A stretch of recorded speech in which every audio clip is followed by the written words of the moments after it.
Gangster cinema ಅಂತ ಬರ್ತಾ ಇದೆಯಲ್ಲ, ಅದಕ್ಕೆ ಫ್ಯಾಮಿಲಿ ಸಮೇತ ಹೋಗಿ ನೋಡ್ತಾ ಇರೋದು. ಅಂಡ್ ಹೆಂಗಸರೇ ಹೆಚ್ಚು ಮೆಚ್ಚುತ್ತಾ ಇರೋದು ಸಿನಿಮಾ ಇದು. ನಾನು ಯಾರು ಅಂತ ಯಾರಿಗೂ ಗೊತ್ತಿರಲಿಲ್ಲ, ಅಲ್ಲಿ ಎಷ್ಟೊಂದು ಜನಕ್ಕೆ ಒಳಗೆ ಹೋಗೋದಕ್ಕೆ ಬಿಡ್ತಾ ಇರ್ಲಿಲ್ಲ ನನ್ನನ್ನೇ. ಅದೇ ನನಗೆ ಸಂತೋಷ. ಎಷ್ಟೋ ದಿನ ಆದ್ಮೇಲೆ ಸಿಂಗಲ್ ಸ್ಕ್ರೀನ್ಗಳಲ್ಲಿ ಹೌಸ್ಫುಲ್ ಬೋರ್ಡ್ಗಳು ನೋಡ್ತಾ ಇದ್ದೀನಿ. ನಾನು ಎಲ್ಲಾರನ್ನೂ ಮೆಚ್ಚೋದಕ್ಕಾಗೋದಿಲ್ಲ. ಸೊ ಒಂದು ಸಿನಿಮಾ ಅಂದ್ರೆ ಅದಕ್ಕೆ ನೇಸೇಯರ್ಸು ಇರ್ತಾರೆ, ಇಲ್ಲ ಗುರು ಚೆನ್ನಾಗಿಲ್ಲ ಅಂತ ಹೇಳೋರು ಇರ್ತಾರೆ, ಸೂಪರ್ ಆಗಿದೆ ಅಂತ ಹೇಳೋರು. ಬಟ್ ಏನು ಮೆಜಾರಿಟಿ ಅನ್ನೋದ್ರ ಮೇಲೆ ನಾವು ಹೋಗ್ಬೇಕು. ಜನ ದಡ್ರಲ್ಲ. ಬಟ್ ಸಿನಿಮಾನೇ ತೆಗೆದಾಕ್ಬಿಡ್ತೀನಿ ನಾನು ಅನ್ನೋದಕ್ಕೆ ಅದು ಸಿನಿಮಾನೇ ಉತ್ತರ ಕೊಡಬೇಕು. ನನಗಿಂತ ದೊಡ್ಡದು ಸಿನಿಮಾ, ಯುವ ಅವ್ರಿಗಿಂತ ದೊಡ್ಡದು, ಪೂರ್ಣನ್ಗಿಂತ ದೊಡ್ಡದು, ನಮ್ಮ ಪ್ರೊಡ್ಯೂಸರ್ಸ್ಗಿಂತ ದೊಡ್ಡದು. ಅದನ್ನ ಜನ ಎತ್ತು ಕೊಂಡಾಡ್ತಾ ಇದ್ದಾರೆ. ರಿವ್ಯೂ ಮಾಡ್ತಿರೋರಿಗೆ ಒಂದು ನನಗೆ ಅನ್ಸಿದ್ದೇನು ಅಂತಂದ್ರೆ, ನಾನು ಏನ್ ಹೇಳಿದೀನಿ ಅನ್ನೋದ್ರ ಬಗ್ಗೆ ರಿವ್ಯೂ ಮಾಡ್ತಾ ಇದ್ದಾರೆ. ನಾನು ಏನ್ ಹೇಳಕ್ ಹೊರಟಿದ್ದೀನಿ ಅನ್ನೋದನ್ನ ಜನ ಗ್ರಹಿಸ್ತಾ ಇದ್ದಾರೆ. ಸೆಕೆಂಡ್ ಹಾಫ್ ಅದು, ಫಸ್ಟ್ ಹಾಫ್ ಇದು. ನಾನು ಫಸ್ಟ್ ಸಿನಿಮಾ ಹೇಗಿದೆ ಅದ್ ನೋಡೋಣ. First half second half secondary. ಅದನ್ನ ನಾನು ತುಂಬಾ ಬುದ್ಧಿವಂತಿಕೆಯಿಂದ ಮಾತಾಡೋದು ಇದೆಲ್ಲ ನಾನು ಬಿಟ್ಬಿಟ್ಟಿದ್ದೀನಿ ಇವಾಗ ಅದನ್ನ. ಯಾಕಂದ್ರೆ ನಾನು ಸಿನಿಮಾ ತರ ನೋಡ್ತಾ ಇದ್ದೀನಿ. ಆತ್ಮೀಯ ಕನ್ನಡ ಪಿಕ್ಚರ್ ವೀಕ್ಷಕರಿಗೆ ನಮಸ್ಕಾರ. ನಾನು ಪ್ರವೀಣ್ ಅಂತ. ಈ ಹೊತ್ತು ನನ್ನ ಜೊತೆಗೆ ಎಕ್ಕ ಸಾರಥಿ ರೋಹಿತ್ ಪದಕಿಯವರು ಇದ್ದಾರೆ. ಸಕ್ಸಸ್ ಜರ್ನಿ ಇಡೀ ಕರ್ನಾಟಕ ಹಬ್ಬ ಮಾಡ್ತಾ ಇದೆ.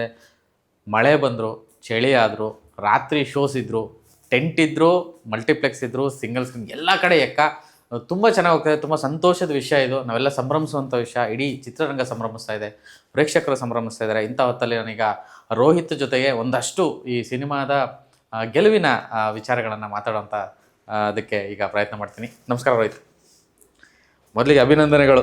Thank you. ಖುಷಿ ಆಗತ್ತೆ ಮತ್ತೆ ನಿಮ್ ಜೊತೆ ಮಾತಾಡ್ತಾ ಇದೀವಲ್ಲ ಆಫ್ಟರ್ ದಿ ರಿಲೀಸ್. ಅದೇ ಯೂಶಲಿ ಸಿನಿಮಾ ಬಿಫೋರ್ ಇಂಟರ್ವ್ಯೂಸ್ ಮಾಡ್ತೀವಿ, ಆಫ್ಟರ್ ಮಾಡಲ್ಲ. ಯಾಕೆ ಅಂದ್ರೆ ಸಿಗಲ್ಲ. ಈ ಸರ್ತಿ ಎರಡೂ ಮಾಡ್ತಾ ಇದೀವಿ. ಖುಷಿ ಅದೇನೆ.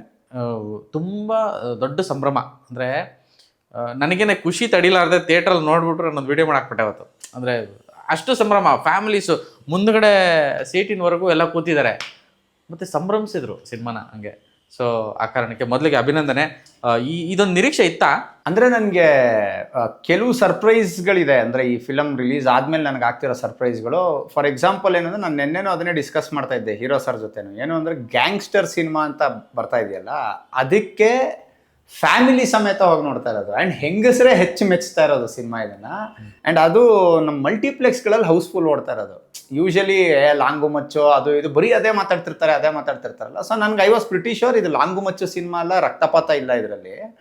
ಹೆಂಗೆ ತಗೋತಾರೆ ಅನ್ನೋದು. ಬಟ್ ಫ್ಯಾಮಿಲಿ ಈ ಮಟ್ಟದ ಅಕ್ಸೆಪ್ಟೆನ್ಸ್ ಇದೆ. Not just in Bangalore, Mysuru, ಹಳ್ಳಿಗಳಲ್ಲಿ ಇದರಲ್ಲಿ ನಾವು ಹೋಗಿ ನೋಡ್ತಾ ಇದೀವಲ್ಲ, ಹೆಂಗಸರಿಗೆ ತುಂಬ ಇಷ್ಟ ಆಗ್ತಾ ಇದೆಯಲ್ಲ. That is a very surprising and plus point to me for the film also. ಆ ಫಿಲಮ್ಗೂ ಅದೇ ನಮಗೆ ಒಳ್ಳೆ ಇದು. ಎಲ್ಲ ಮಾತಾಡೋಕ್ಕಿಂತ ಮೊದಲು ಮೊನ್ನೆ ಎಲ್ಲ ಮೈಸೂರು ಸುತ್ತಮುತ್ತ ಎಲ್ಲ ಹೋಗಿದ್ರಿ. ಆ ವಿಜುವಲ್ ನೋಡೋಕ್ಕೆ ತುಂಬ ಖುಷಿ ಆಯಿತು. ಅಂದರೆ ದವ್ಯ ಅವ್ರು ರಿಸೀವ್ ಮಾಡ್ಕೊಳ್ತಾರೆ ರೀತಿ. ನೆನ್ನೆ ಪೂರ್ಣ ಸಿಕ್ಕಿದ್ರು, ಅವರು ಕೈ ಇದೆಲ್ಲ ತೋರಿಸಿದ್ರು, ಮಾರ್ಕೆಲ್ಲ ಆಗ್ಬಿಟ್ಟಿದೆ ಅಂತ ಅಂದ್ಬಿಟ್ಟು. ಆ್ಯಕ್ಚುಲಿ ಹೇಗಿತ್ತು ಆ ರಿಯಾಲಿಟಿಯ ಗ್ರೌಂಡಲ್ಲಿ? ನಾನು ನಿಜ ಹೇಳ, ನನಗೆ ಹೋಗೋದಕ್ಕೆ ಇಷ್ಟ ಇರಲಿಲ್ಲ. ಅಂದರೆ ನಾನು I don't want to be seen. ಅಲ್ಲಿ ಹೋಗಿ ಮಾತಾಡಿ ನಾನು, ಯಾಕಂದರೆ ನನ್ನನ್ನು ಸೆಲೆಬ್ರೇಟ್ ಮಾಡಬಾರ್ದು, ಅವ್ರನ್ನ ಸೆಲೆಬ್ರೇಟ್ ಮಾಡಬೇಕಲ್ಲ. ನಾನು ಏನಕ್ಕೆ ಹೋದೆ ಅಂತಂದರೆ, ನಾನು ಅಲ್ಲಿ ನಿಂತ್ಕೊಂಡು ನೋಡ್ಬೇಕಿತ್ತು ಅದನ್ನು. ಈ ಒಂದು ವೈಭವ ನೋಡ್ಬೇಕಿತ್ತು ನಾನು. ನನ್ನ ಪೂರ್ಣನ ಸೆಲೆಬ್ರೇಟ್ ಮಾಡ್ತಿರೋದಾಗಲಿ, ಯುವ ಅವ್ರನ್ನ ಸೆಲೆಬ್ರೇಟ್ ಮಾಡ್ತಿರೋದು, ಸಿನಿಮಾ ಬಗ್ಗೆ ಮಾತಾಡ್ತಿರೋದನ್ನು ದೂರದಲ್ಲಿ ನಿಂತ್ಕೊಂಡು ನೋಡ್ಕೊಂಬಂದಿದ್ದೀನಿ ನಾನು. ಅಷ್ಟು ಸಂತೋಷ ಪಟ್ಕೊಂಬಂದೆ. ಅಷ್ಟು ಜನ, ನಾನು ಯಾರು ಅಂತ ಯಾರಿಗೂ ಗೊತ್ತಿರಲಿಲ್ಲ, ಅಲ್ಲಿ ಎಷ್ಟೊಂದು ಜನಕ್ಕೆ ಒಳಗೆ ಹೋಗೋದಕ್ಕೆ ಬಿಡ್ತಾ ಇರಲಿಲ್ಲವಲ್ಲ ನನ್ನನ್ನೇ. ಅದೇ ನನಗೆ ಸಂತೋಷ. ಸೊ ಆ ಮಜಾ ಇತ್ತು. ಅಂದರೆ ಆಚೆ ಬರೋಕ್ಕಾಗ್ತಾ ಇಲ್ಲ, ಒಳಗೆ ಹೋಗೋಕ್ಕಾಗ್ತಾ ಇಲ್ಲ ಜನ. ಆಮೇಲೆ ಹೌಸ್ಫುಲ್ ಬೋರ್ಡ್ಗಳು ನೋಡ್ತಾ ಇದ್ದೀನಲ್ಲ, ಎಷ್ಟೋ ದಿನ ಆದಮೇಲೆ ಸಿಂಗಲ್ ಸ್ಕ್ರೀನ್ಗಳಲ್ಲಿ ಹೌಸ್ಫುಲ್ ಬೋರ್ಡ್ಗಳು ನೋಡ್ತಾ ಇದ್ದೀನಿ. ಆ್ಯಂಡ್ ಥಿಯೇಟ್ರ್ ಓನರ್ಸ್ ಆಗಲಿ, ಅಲ್ಲಿ ಪಾಪ್ಕಾರ್ನ್ ಮಾರೋರು, ಅವರೂ ಬಂದು ನಮ್ಮ ಹತ್ರ ಹೇಳ್ತಾ ಇದ್ದಾರೆ, ಸರ್ ಈ ಫಿಲಮ್ ಬಂದಮೇಲೆ ನಮಗೊಂದು ಹೊಸ ಇದು ಬಂತು, ಇಷ್ಟು ದಿನ ನಾವೆಲ್ಲ ಮುಚ್ಕೊಂಡು ಆಗಿತ್ತೇನೋ ಅನ್ನೋ ಥರ ಇತ್ತು. ಬಟ್ ಹೌಸ್ಫುಲ್ ಬಿದ್ದಾಗಿಂದ ನಮ್ಗೊಂದೊಂದು ಸಂತೋಷ ಇದೆ ಅನ್ನೋ ಹೇಳೋದು. So very happy. ಆಮೇಲೆ ನಾವೆಲ್ಲ ಸಿನಿಮಾಗಳು ಸಾಕಷ್ಟು ವರ್ಷಗಳಿಂದ ನೋಡ್ಕೊಂಡು ಬರ್ತಾ ಇದ್ವಿ, ನಾವು ಸಂಭ್ರಮಿಸಿದ್ವಿ. ರಿವ್ಯೂಸ್ ಏನೇ ಬಂದರೂ ಸಿನಿಮಾಗಳು ಸೂಪರ್ ಹಿಟ್ಟು, ಬ್ಲಾಕ್ ಬಸ್ಟರ್ ಆಗಿರೋದನ್ನ ತುಂಬ ಹತ್ತಿರದಿಂದ ನೋಡಿದ್ದೀವಿ, ಅದು ಅನುಭವಿಸಿದ್ವಿ ಕೂಡ. ಸೊ ಇವತ್ತಿಗೆ ಎಲ್ಲೋ ಒಂದು ಕಡೆ ಈ ಸಿನಿಮಾ ರಿಲೀಸ್ ಆಗಿದ್ದಂತಹ ದಿನ ಮತ್ತು ಆ ಒಂದಷ್ಟು ನಾನು ಸಹ ಅದಕ್ಕೆ ವಿಕ್ಟಿಮ್ ನೋಡಿದ್ದೀನಿ. ಅಂದರೆ ಕಮೆಂಟ್ಸ್ ಬರ್ತಾ ಇದ್ದ ರೀತಿ ಆಗಿರ್ಬೋದು, ಚರ್ಚೆಗಳಾಗಿದ್ದಂಥ ರೀತಿ ಆಗಿರ್ಬೋದು, ಸ್ವಲ್ಪ ಒಂದು ಡೈವರ್ಟ್ ಆಗ್ತಿತ್ತು, ಮಿಸ್ ಹೊಡಿತಾ ಇದೆಯಲ್ಲ ಅಂತ ಅನಿಸ್ತಾ ಇತ್ತು. ಬಟ್ ಖುದ್ದು ಹೋಗಿ ನಾನು ಸಿನಿಮಾ ನೋಡಿದಾಗ ನನಗೆ ಅನಿಸಿದ್ದು, ನಾನು ಏನು ಮಾತಾಡಿದ್ದೀನೋ ಅದು ಈ ಥರ ತುಂಬ ಆಯಿತು. ಸೊ ಏನಿತ್ತು ಸಿಚುವೇಶನ್, ಹಿಂಗೆ ಇದಾಯ್ತು ಅದು ಅಂತ? ಅಲ್ಲ, ಈಗ ಏನು ಗೊತ್ತಾ, ನಾನು ನಿಮ್ಮ ಇಂಟರ್ವ್ಯೂ ಅಲ್ಲೇ ನಾನು ಹೇಳಿದ್ದೆ ಮುಂಚೆನೇ, ನಾನು ಎಲ್ಲರನ್ನೂ ಮೆಚ್ಚೋದಕ್ಕಾಗೋದಿಲ್ಲ. ಸೊ ಒಂದು ಸಿನಿಮಾ ಅಂದರೆ ಅದಕ್ಕೆ ನೇಸೇಯರ್ಸು ಇರ್ತಾರೆ, ಇಲ್ಲ ಗುರು ಚೆನ್ನಾಗಿಲ್ಲ ಅಂತ ಹೇಳೋರು ಇರ್ತಾರೆ, ಸೂಪರ್ ಆಗಿದೆ ಅಂತ ಹೇಳೋರು ಇರ್ತಾರೆ, ಕೆಲವರು ಆ್ಯಾವ್ರೇಜ್ ಅಂತ ಹೇಳೋರು ಇರ್ತಾರೆ. ಬಟ್ ಏನು ಮೆಜಾರಿಟಿ ಅನ್ನೋದ್ರ ಮೇಲೆ ನಾವು ಹೋಗಬೇಕು. ಸೊ ಇವಾಗ ಮೆಜಾರಿಟಿ ಜನ ಹೋಗಿ ಸಿನಿಮಾ ನೋಡ್ತಾ ಇದ್ದಾರೆ ಅಂತ ಅಂದರೆ ಜನ ದಡ್ರಲ್ಲ. ನಾನು ಓಕೆ ಐ ಅಕ್ಸೆಪ್ಟ್ ನಾವು ಕೆಲವು ತಪ್ಪುಗಳು ಮಾಡಿದ್ದೀವಿ ಇಲ್ಲ ಅಂತ ಹೇಳಲ್ಲ, ಬಟ್ ಸಿನಿಮಾನೇ ತೆಗೆದಾಕ್ಬಿಡ್ತೀನಿ ನಾನು ಅನ್ನೋದು ಅದು ಸಿನಿಮಾನೇ ಉತ್ತರ ಕೊಡಬೇಕು. ಅದನ್ನ ಜನ ತಗೋತಾ ಇದಾರಲ್ಲ ಈಗ. ಅಂದರೆ ಈ ಇಷ್ಟು ಲಕ್ಷ ಜನ ನೋಡ್ತಿರೋರು ಎಲ್ಲರೂ ದಡ್ರ? ನನ್ನ ಸಿನಿಮಾ ಒಂದೇ ಅಲ್ಲ, ನಾವು ಎಷ್ಟೊಂದು ಸಿನಿಮಾಗಳಿಗೆ ಇದು ಮಾಡಿರ್ತೀವಿ, ನಾವೇನೋ ಹೇಳ್ಬಿಟ್ಟಿರ್ತೀವಿ, ಬಟ್ ಅಲ್ಲಿ ಸಿನಿಮಾ ಗೆಲ್ತಿರತ್ತಲ್ಲ. So film is bigger than me.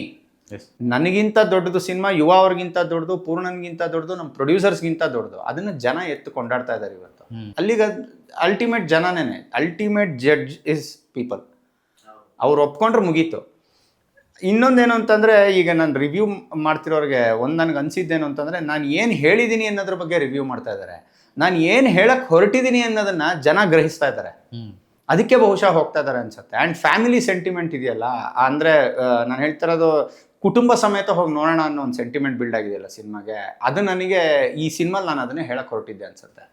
Because ಒಬ್ಬ ಮನುಷ್ಯ ಆ್ಯಂಡ್ ಕಥೆ ಇದು ಎಲ್ಲ ಸೆಕೆಂಡ್ರಿ. ನಾವು ಕತೆ ಬರಿಬೇಕಾದ್ರೂ ಅದೇ ಯೋಚನೆ ಮಾಡ್ತೀವಿ. It is not about the story. ಈಗ ಯಾವುದೋ ಒಂದು ಸಾವಾಯಿತು, ಅದಕ್ಕೆ ಒಂದು ರಿವೆಂಜ್ ತೊಗೊಳ್ತಾ ಇದ್ದಾನೆ ಅವನು. ಇಡೀ ಸಿನಿಮಾ ರಿವೆಂಜ್ ಸಿನಿಮಾ ಅಲ್ಲ ಇದು. ಇದು ಒಬ್ಬ ಮನುಷ್ಯ, ಒಬ್ಬ ಮುತ್ತು ಅನ್ನೋ ಒಬ್ಬ ಸಾಮಾನ್ಯ ಹುಡುಗ, ಒಬ್ಬ ಇನ್ನೋಸೆಂಟ್ ಹುಡುಗ ಮೃಗ ಆಗಿದ್ದು ಹೇಗೆ, ಮಗುವಿಂದ ಮೃಗ ಆಗಿದ್ದು ಹೇಗೆ, ಆ ಮೃಗ ಆದಾಗ ಅವನ ವರ್ತನೆ ಏನು. ನಾನು ಮೃಗ ಆದರೂ ಅದನ್ನೇ ಮಾಡಿರ್ತೀನಿ, ಅವನು ಅದನ್ನೇ ಮಾಡ್ತಿದ್ದಾನೆ ಅನ್ನೋದನ್ನು ತೋರಿಸ್ಬೇಕಿತ್ತು ನಾವು. ಆ್ಯಂಡ್ ಅದನ್ನು ತೋರಿಸಿದ್ವಿ. ಬಹುಶಃ ಸಬ್ಕಾನ್ಷಿಯಸ್ಲಿ ಜನಗಳಿಗೆ ಅದು ಇಷ್ಟ ಆಗ್ತಿದೆಯೋ, ಅದಕ್ಕೋಸ್ಕರ ಹೋಗಿ ನೋಡ್ತಾ ಇದ್ದಾರೆ ಜನ, ಮುಗಿಬಿದ್ದು ನೋಡ್ತಾ ಇದ್ದಾರೆ. ಸೆಕೆಂಡ್ ಹಾಫ್ ಅದು, ಫಸ್ಟ್ ಹಾಫ್ ಇದು. ನಾನು ಫಸ್ಟ್ ಸಿನಿಮಾ ಹೇಗಿದೆ ಅದು ನೋಡೋಣ.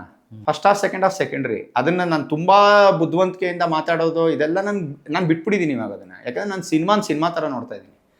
ಸಿನಿಮಾ ಎಂಟರ್ಟೈನ್ಮೆಂಟಿಗೆ ಮಾಡಿದ್ದೀನಿ ನಾನು. ನೀವು ಕೊಟ್ಟಿರೋ 150 ರೂಪಾಯಿಗೆ ಪಕ್ಕಾ ಪೈಸಾ ವಸೂಲು ಮಾಡಿದ್ದೀನಿ, ಆ ಮುಗಿದೋಯ್ತು. ಬಹುಶಃ ಜನಕ್ಕೆ ಅರ್ಥಾಗ್ತಾ ಇದೆಯೇನು, ಆ ಪೈಸಾ ವಸೂಲು ಮಾಡ್ತಾ ಇದ್ದೀವಿ ನಾವು, ಅದಕ್ಕೆ ಬರ್ತಾ ಇದ್ದಾರೆ.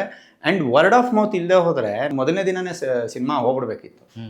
ನಿಮಗೆ ಈ ವೀಕ್ ಡೇನು 70% 60% ಫೀಲಿಂಗ್ ಇದೆ ಅಂತ ಅಂದರೆ ಇಟ್ಸ್ ನಾಟ್ ಅ ಜೋಕ್. ಅಂದರೆ ಸಮಥಿಂಗ್ ಇಸ್ ಹ್ಯಾಪ್ನಿಂಗ್, ಏನೋ ಒಂದು ಮ್ಯಾಜಿಕ್ ಆಗಿರ್ಬೇಕಲ್ವ. ಅಂದರೆ ಒಂದು ಮಗುವಾಗಿರ್ತಾನೆ, ಮೃಗ ಆಗ್ತಾನೆ, ಆ್ಯಂಡ್ ಮತ್ತೆ ಮಗು ಮೃಗ ಎರಡೂ ಆಗ್ತಾನೆ, ಮತ್ತೆ ಮಗು ಆಗ್ತಾನೆ. ಇದೊಂದು ಎಳೆ. ಮತ್ತು ಯೂಶ್ವಲಿ ದೊಡ್ಡ ಮನೆ ಅಂದರೆ ಅಣ್ಣವ್ರ ಮನೆ ಹೀರೋಗಳಾಗಲಿ ಅವ್ರ ಸಿನಿಮಾಗಳು ಅಂತಂದರೆ ಗೊತ್ತಿಲ್ಲದೇ ಕಾನ್ಷಿಯಸ್ಲಿ ಒಂದಷ್ಟು ಚೌಕಟ್ಟುಗಳಲ್ಲಿ ಹಿಡಿದಿಟ್ಕೊಂಡ್ಬಿಡ್ತಾರೆ. ಅಂದರೆ ಫ್ಯಾಮಿಲಿ ಆಡಿಯನ್ಸ್ ಬೇಕಾಗಿರೋಂಥದ್ದು ಒಂದಷ್ಟು ಮ್ಯಾಟ್ರು, ಮತ್ತು ಅದು ಯಾವುದೇ ಎಲಿಮೆಂಟ್ ಆಗಿರಲಿ ಅಲ್ಲೊಂದು ಸಣ್ಣ ಬೌಂಡ್ರೀಸ್ ಇದ್ದೇ ಇರುತ್ತೆ. ಬಟ್ ಈ ಸಿನಿಮಾ ಅಂತ ಬಂದಾಗ ಆ ಥರದ್ದು ಏನಾದರೂ ಆಯಿತಾ? ಯಾಕೆಂದರೆ ಆಡಿಯನ್ಸು ನೋಡ್ತಾ ಇರೋ ರೀತಿಲಿ ಸುಮಾರು ಕಂಪೇರ್ ಮಾಡ್ತಾ ಮಾತಾಡ್ತಾ ಇದ್ರು ಆ ಒಂದು ವಿಚಾರಕ್ಕೆ. ಅಂದರೆ ಇವಾಗ ಒಂದು ಎಕ್ಸಾಂಪಲ್, ಕೆಲವು ದೃಶ್ಯಗಳಿದೆ ಈ ಸಿನಿಮಾಲೇ. ಈಗ ಪ್ರವೀಣ್ ನಿಮ್ಮ ಲೈಫಲ್ಲಿ ನೀವು ಹೀರೋ, ಕರೆಕ್ಟಾ? ಆದರೆ ನೀವು ತಪ್ಪೇ ಮಾಡಿಲ್ವಾ? ಮಾಡಿರ್ತೀವಿ. ಸೊ ಅದೇ ರೀತಿ ಮುತ್ತು, ಅವನು ಹೀರೋನೇ ನಮಗೆ ಸಿನಿಮಾಗೆ, ಬಟ್ ಅವನು ಅವ್ನು ತಪ್ಪು ಮಾಡ್ತಾನೆ. ತಪ್ಪಿಂದ ತಿದ್ಕೊಂಡೇ ಬರಬೇಕು ಅನ್ನೋದು. ನಾವು ಈ ಡಿಸ್ಕಷನ್ಸ್ ನಡಿಬೇಕಾದ್ರೆ ಯಾವ ರೀತಿಯ ತಪ್ಪುಗಳನ್ನ ಮಾಡ್ತಾನೆ, ಅದರ ಇತಿಮಿತಿಗಳೇನು ಅನ್ನೋದ್ರ ಬಗ್ಗೆ ಡಿಸ್ಕಷನ್ ಆಯಿತು. ನಾವು ಒಂದು ಐಡಿಯಾ ಮುಂದಿಟ್ಟಾಗ ಅಫ್ಕೋರ್ಸ್ ಅದು ಅಣ್ಣವ್ರ ಫ್ಯಾಮಿಲಿಯಲ್ಲಿ ಈ ರೀತಿ ಮಾಡೋದು ಕಷ್ಟ ಆಗ್ಬಿಡುತ್ತೆ, ತಪ್ಪಾಗತ್ತೆ ಅಂದಾಗ ಇನ್ನೊಂದೇನೋ ಪ್ಲೇಸ್ ಮಾಡಿದ್ವಿ ಹೇಳಿ. ಸೊ ಅಂದರೆ ಆ ಫ್ಯಾಮಿಲಿ ವ್ಯಾಲ್ಯೂಸ್ನ ಆಮೇಲೆ ಫ್ಯಾಮಿಲಿ ನೋಡೋವಂಥ ವಿಷಯಗಳನ್ನ ಏನೇನು ಇಟ್ಟಿದ್ದೀವಲ್ಲ ಅದೆಲ್ಲವೂ ಡಿಸ್ಕಷನ್ ಆಗೇ ಆಗಿರೋದು. ಯಾಕೆಂದರೆ ಅದನ್ನ ಮೀರಿ ನಾನೇನು ಮಾಡೋಕ್ಕಾಗಲ್ಲ. ಅದನ್ನು ಮೀರಿ ಮಾಡಿದ್ರೆ ಅತಿರೇಕ ಆಗೋಗುತ್ತೆ.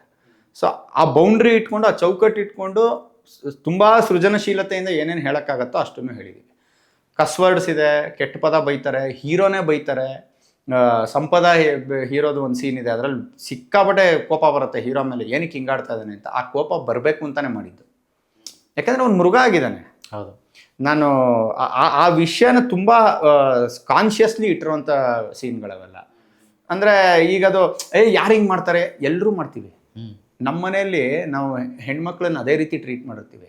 ಹೆಣ್ಮಗಳು ಯಾವಾಗ ರಿಟಾಲಿಯೇಟ್ ಮಾಡ್ತಾಳಲ್ಲ ನಮಗೆ, ಅವಳು ವಾಪಸ್ ಕಪಾಳ ಕೊಡಿತಾಳೆ. ಹೆಂಗಂದೆ ಆ ಮಾತನ್ನ ನೀನು ಆ ಮಾತಂಗೆ ಅನ್ನಂಗಿಲ್ಲ ನನಗೆ ಅಂದಾಗ, that is the reality. We should not be talking like that. ಆ ಹೆಣ್ಮಕ್ಳನ್ನ ನಾವು ಆ ರೀತಿ ಮಾತಾಡ್ಸೋ ಹಾಗೆ ಇಲ್ಲ. ಅದನ್ನು ಬಹುಶಃ ಏನಾಗಿದೆ ಅಂದರೆ ಅಣ್ಣವ್ರ ಫ್ಯಾಮಿಲಿಗಿಂತ ಚೆನ್ನಾಗಿ ತೋರ್ಸೋಕೆ ಯಾರಿಗೂ ಆಗೋದಿಲ್ಲ. ಅದು ವರ್ಕ್ ಆಯಿತು ಯುವ ಮಾಡಿದಾಗ ನನಗೆ. ಅಂದರೆ ಎಸ್ಪೆಷಲಿ ಈಗ ಡ್ಯಾಡಿ ಹೊಡೆದಾದ್ಮೇಲೆ ಅದೊಂದು ಸನ್ನಿವೇಶ ಬರುತ್ತಲ್ಲ, ಸಂಪದ ಮತ್ತು ಅದು ಮಲ್ಲಿಕಾ ಮತ್ತು ಏನೋ ಮುತ್ತು ನಡುವೆ ಒಂದು ಆ ಸಂಘರ್ಷ ಆಗೋದು. ಅದು ಫಸ್ಟು ಮೃಗ ಆಗಿ ವರ್ತಿಸ್ಬಿಟ್ಟು ಮಗುವಾಗಿ ಕನ್ಫ್ಯೂಸ್ ಮಾಡ್ತಾನಲ್ಲ ಹೀರೋ, ಆ ಪಾಯಿಂಟು ಆ್ಯಕ್ಚುಲಿ ತುಂಬ ಅವನಿಗೆ ಗೊತ್ತಿಲ್ಲದಂಗೆ ಅವ್ನು ಮೃಗ ಆಗೋಗಿದ್ದಾನಲ್ಲಿ. ಸೊ ಆ ಮಗು ಒಳಗಡೆ ಇದೆಯಲ್ಲ, ಕೊನೆಯಲ್ಲಿ ಅವ್ನು ಹೇಳ್ತಾನೆ ನನಗೇನೋ ಆಗೋಗಿದೆ. ಅದರಲ್ಲಿ ಒಂದು ಲೈನ್ ಅದಕ್ಕೆ ಕಾನ್ಷಿಯಸ್ ಆಗಿ ನನಗೇನೋ ಆಗೋಗಿದೆ, ನಾನು ಮಾತಾಡಬೇಕು. ಬಿಕಾಸ್ ಹೀ ನೀಡ್ಸ್ ದಟ್ಸ್ ಏನಂತಾರೆ ಈ ಸೈಕ್ಯಾಟ್ರಿ ಹೆಲ್ಪ್ ಅಂತಾರಲ್ಲ ಅದು ಬೇಕು ಅವನಿಗೆ. ಹ್ಮ್ ಆ ಮಟ್ಟಕ್ಕೆ ಹೊಟ್ಟೋಗಿದ್ದಾನು ಅವನು. ಅದಕ್ಕೆ ಯಾರ್ದಾರ ಜೊತೆ ಮಾತಾಡ್ಬೇಕು ಅವನು. ಆ ಮಾತಾಡೋಕ್ಕೆ ಯಾರು ಸಿಗ್ತಾ ಇರೋವಾಗ, ಇವಾಗ ನಮ್ಗೆ ಯಾರೋ ಏನು ಹೇಳ್ದೇ ಇರೋವಾಗ ನಾನು ಆಡಿದ್ದೆ ಆಟ, ಹ್ಮ್ ಆ ರೀತಿ ಆಗೋಗಿದ್ದಾನು ಅವನು. ಸೊ ನೌ ಈಸ್ ಕನ್ಫೆಸಿಂಗ್, ನನಗೇನೋ ಆಗಿದೆ, ದಯವಿಟ್ಟು ನನ್ನ ಮಾತಾಡ್ಸೋ, ನಾನು ಮಾತಾಡ್ಬೇಕು ನಿನಗೆ, ನಾನು ತಪ್ಪುಗಳು ಮಾಡ್ತಾ ಇದ್ದೀನಿ ಅಂತ. ಸೊ ಆ ಬ್ರೇಕ್ ಡೌನ್ ಬೇಕಿತ್ತು ನಮಗೆ. ಹ್ಮ್ ಮುಂಚೆ ಡಿಸ್ಕಸ್ ಮಾಡ್ದಂಗೆ ನಿಮ್ಮನ್ನು ಕಾಡೋ ಅಂತ 2 ಪಾತ್ರಗಳನ್ನ ನೀವು ಹೇಳಿ ಇಡೀ ಸಿನಿಮಾ. ಒಂದು ಮಗು, ಇನ್ನೊಂದು ಡ್ಯಾಡಿ. ಇಬ್ರು ಮಕ್ಕಳಲ್ಲಿ ನೀವು ಡ್ಯಾಡಿ ಪಾತ್ರ ನೋಡಿದ್ರೆ ಅದು ಪ್ಯೂರ್ ಹಾರ್ಟೆಡ್, ನೀವು ಅವನನ್ನು ನೋಡ್ತಿದ್ರೆ ಒಂದು ಮಗು ಥರ ಅವ್ನು. ಮಗು ಥರ. ಅದಕ್ಕೆ ಎಲ್ಲರನ್ನೂ ಕಾಡ್ದ ಅವನು. ಇಬ್ರು ಸಡನ್ ಡೆತ್, ಶಾಕಿಂಗ್ ಡೆತ್.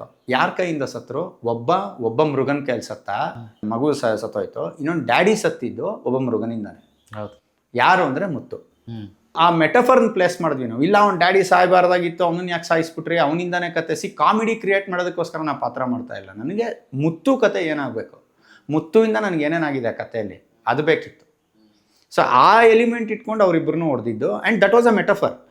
ಇವನು ಯಾವ ಮೃಗನ ಅಥವಾ ಯಾವ ಡೆವಿಲ್ನ ಇಷ್ಟು ದಿನ ಅವನು ಹೋರಾಡ್ತಾ ಇದ್ನಲ್ಲ, ಅದೇ ಮೃಗ ಇವನು ಆಗೋದ್ರೆ ಏನೇನಾಗುತ್ತೆ, ಹೌದು.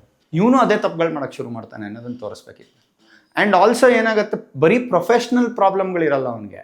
ಡ್ಯಾಡಿ ಇದು ಅಲ್ಲ, ಅವ್ನ ಪರ್ಸ್ನಲ್ ಲೈಫಲ್ಲೂ ಅದು ಅಫೆಕ್ಟ್ ಆಗ್ತಾ ಇದೆ. ಅದಕ್ಕೆ ಅದರ ನೆಕ್ಸ್ಟ್ ಸೀನ್ ಮನೆಗೆ ಬಂದು ಅವ್ನು ಹಂಗೆ ಗಲಾಟೆ ಮಾಡ್ತಾ ಇದ್ದಾನೆ. And then he realises, no ಇದು ತಪ್ಪು ನಾನು ಮಾಡ್ತಾ ಇರೋದು.